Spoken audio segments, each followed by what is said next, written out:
அஸ்ஸலாமு அலைக்கும் ஃப்ரெண்ட்ஸ். இன்றைக்கி நம்ம ஒரு சூப்பரான தீபாவளி ஸ்வீட் ரெசிபி பார்க்க போகிறோம். என்னென்னு பார்க்குறீங்களா? ரவா உருண்டை தான் பார்க்க போகிறோம். இது ரொம்ப சிம்பிளாக ஈஸியாக நம்ம செய்கிறது தான். இது வந்து ஃபஸ்ட் அட்டெம்ப்ட்லேயே ரொம்ப ஈஸியாக சூப்பராக பண்ணிடலாம். ஸோ வீடியோ ஸ்கிப் பண்ணாமல் ஃபுல்லாக வந்து பாருங்கள்.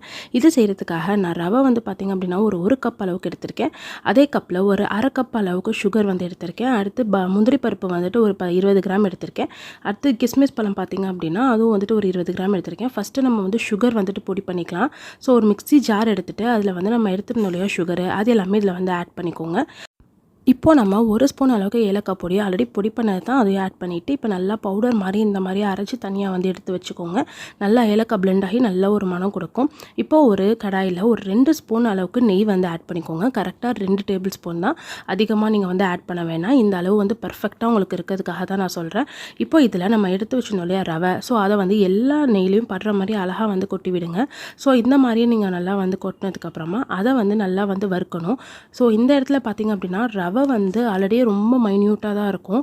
நம்ம வறுக்கும் போது அது வந்து கலர் வந்து சேஞ்ச் ஆகிற வரைக்கும் சில பேர் வறுப்பாங்க. அதாவது ஒரு மாதிரி ஒயிட் கலர்லேயும் உருண்டை செய்யலாம், நம்ம வந்துட்டு ஒரு மாதிரி கோல்டன் கலர்லேயும் செய்யலாம். ஸோ அதனால் நம்ம இன்றைக்கி வந்து அந்த மாதிரி கலரில் தான் செய்ய போகிறோம்.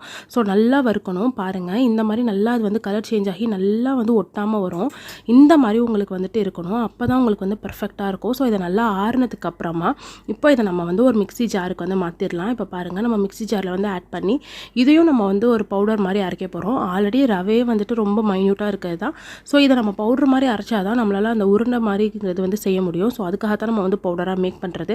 நல்லா அரைச்சதுக்கப்புறமா அதே கடாயில் நம்ம வந்து ஃபஸ்ட்டு சுகர் எடுத்துனோம் இல்லையா, அதை ஆட் பண்ணிவிட்டு இப்போ பவுடர் பண்ண ரவை பாருங்கள், கலர் சேஞ்ச் ஆகிருக்கிறது உங்களுக்கே தெரியும். சுகர் ஒயிட் கலரில் இருக்குது, ரவை வந்து ஒரு மாதிரி கோல்டு கலரில் இருக்குது.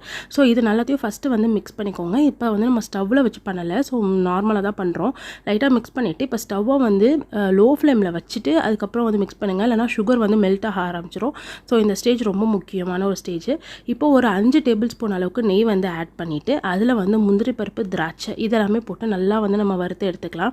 இந்த இடத்துலையுமே பார்த்திங்க அப்படின்னா நீங்கள் நெய் வந்து கரெக்டாக நான் சொன்ன அளவுக்கு ஆட் பண்ணுங்கள். ரொம்ப அதிகமாக சப்போஸ் ஆட் பண்ணிட்டீங்க அப்படின்னா அந்த மாவில் நம்ம வந்து ஆட் பண்ணும்போது அப்படியே வந்து நல்லா இதாக ஆரம்பிச்சிடும், மெல்ட் ஆகிடும். ஸோ அதனால் இப்போ இதை நம்ம வந்து ஆட் பண்ணலாம். பாருங்கள், ஆட் பண்ணிவிட்டு இதை வந்து உடனே வந்துட்டு மிக்ஸ் பண்ணுங்கள். பட் இந்த ஸ்டேஜ் ஸ்டவ் ஆஃப் பண்ணி தான் இருக்கணும்.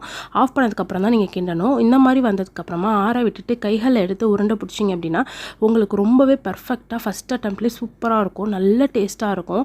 நீங்கள் வந்து 1 வாரம் 10 நாள் வரைக்கும் வச்சு சாப்பிட்லாம். ரொம்ப நல்லாயிருக்கும். கண்டிப்பாக ட்ரை பண்ணி பாருங்கள். எங்கள் சேனலை மறக்காமல் சப்ஸ்கிரைப் பண்ணிக்கோங்க.